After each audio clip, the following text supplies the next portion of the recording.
পাগড়িটা নিয়া জান্নাতের ফেরেশতা রিদওয়ান ঘোষণা দিল আকাশের মধ্যে, আরশ পে চর্চা ধুমধাম, পরশ পে চর্চা চির পার, কান লাগাতা হ্যায় জিদর তেরে হি দস্তান হে।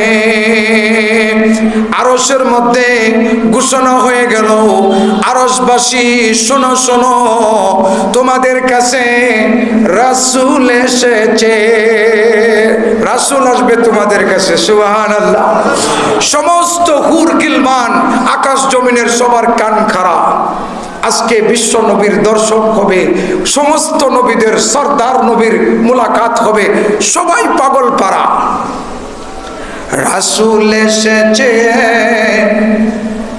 নবী এসেছে, উম্মতের কান্ডারি নবী এসেছে, রাসূল এসেছে, আল্লাহর হাবিব এসেছে।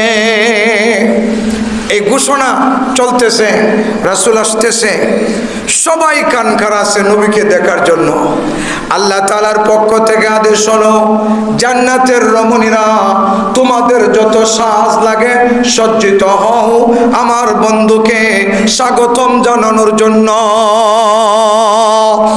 বন্ধুরে রাস্তাতে থাকো সবে সাক্ষাতে, মারহাবা মারহাবা বলে জানাইও সালাম, মারহাবা মারহাবা বলে জানাইও সালাম। আমার বন্ধুর সাক্ষাতের জন্য এ আরশের ফেরেশতারা তোমরা তৈয়ার থাকো, আমার বন্ধু আসবে, তো তোমরা তোমাদের হাতের ফুল দিয়া আমার বন্ধুকে বরণ করবা আর বলতে থাকবে